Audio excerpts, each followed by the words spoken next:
आम्ही ज्यावेळेस बाजारात जातो त्यावेळेस एखाद्या माय माऊलीकडून मेथीची भाजी घेताना, कोथिंबिरीची जोडी घेताना, आळूची भाजी घेताना, काही भाज्या घेत असताना 2-5 रुपयासाठी घासाघीस करतो. आणि एखाद्या स्टँडर्ड असलेल्या मॉलमध्ये ज्यावेळेस जातो त्यावेळेस तिथं त्या पॅकेटवरती जेवढी किंमत आहे, जेवढी MRP आहे तेवढी देऊन टाकतो. तिथं आपल्याला कुठल्याही प्रकारची घासाघीस करता येत नाही.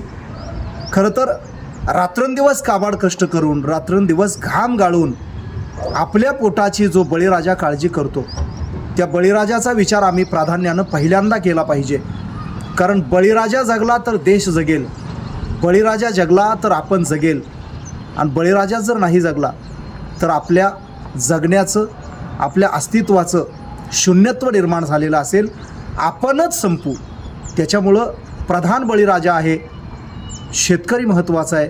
शेतकरी जगला तर देश जगेल, शेतकरी वाचला तर देश वाचेल. आजही रात्रंदिवस शेतामध्ये काबाड कष्ट करतो बळीराजा, काबाड कष्ट करतो शेतकरी, पण आमच्याकडून तितका त्यांचा विचार होत नाही. जगभरामध्ये काय चाललं आहे हे सगळं बघण्यामध्ये आम्ही व्यस्त असतो, परंतु सकाळपासून संध्याकाळपर्यंत आणि रात्रीपासून पुन्हा सकाळपर्यंत अहोरात्र शेती मातीमध्ये घाम गाळणाऱ्या बळीराजाकडं आमचं दुर्लक्ष आहे.